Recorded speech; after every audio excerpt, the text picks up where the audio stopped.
Hello again traders, Andrew Curry here, and today I want to have a look at stop losses. In this video I'll go through how you can place stop losses so they're not too tight or not too large depending on market conditions, and also how you can help psychologically anchor that stop loss, which means it's easier to accept when it does hit your stop loss.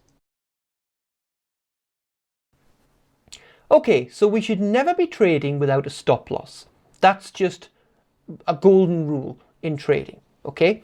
But that then begs the question of placement of stops. And to talk about placement of stops, first what I want to do is have a look at a recent trade.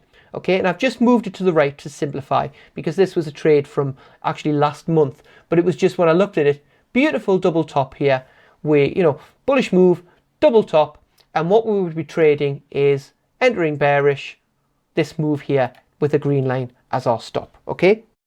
So we have an entry at the close of this candle here because this is the candle which confirms our double top.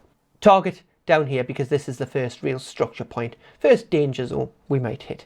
Okay, so if we're never going to be trading without a stop loss, well, why? Well, because if the trade had gone in the opposite direction, the losses could just keep going up and up and up and up and up and up and up until eventually they keep going and you could even blow your account. So that's a bad idea. You want to limit your losses so that the percentage of trades which end up being losing trades don't blow your account. You want to win more when you're right than you lose when you're wrong. Okay, so that begs the question, where do you want to place a stop? Okay, are we just guessing? Let's just say, well, let's place it roughly there. Okay, problem is, if it approaches our stop, as it actually did there, if you look, well, I just placed that at random, but look, that would have actually been, it would have actually hit the stop there. So you look at that and you think, my stops are too tight. Okay, well, it should have been a bit higher. Well, it should have been a bit higher. You're guessing, okay? It's no good guessing, because if you're just going to guess or just say, I'll place it a little bit above somewhere, or even just above the highest point, which in this case would be here, right? A little bit above the highest point. Okay, the problem is, you're going to look at the losing trades there and say, oh, are my stops too tight? It's going to approach the stop. And psychologically, you haven't really based your stop loss in anything. So you're not really psychologically ready to accept that stop loss. And that's when you end up moving a stop, or looking in hindsight saying it was too tight. I should place big stops all the time, which means you take big losses on all of your losing trades and so on. You need a way to anchor your trading in a rule for stop loss. Okay, so do we place it, say, 5 pips above the high point? Okay, so what would be 5 pips above? 1.16319, 1.16319, and that would be 69 for the stop. Okay, that would be 5 pips above. Okay, this is an hourly chart.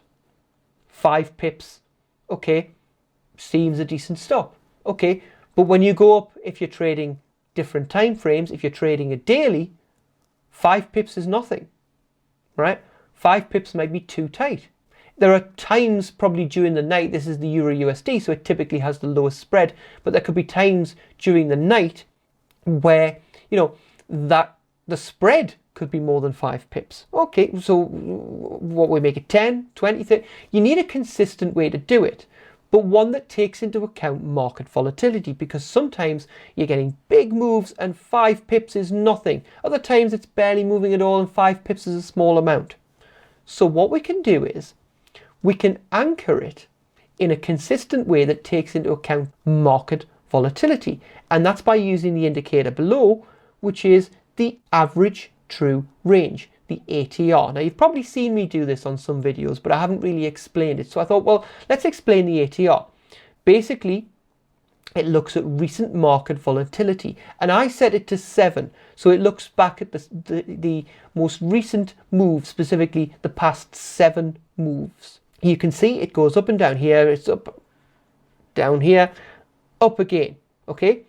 When market volatility is high, the ATR will increase. So we've had this big bullish move here, and as you can see, it corresponds with increase in the ATR.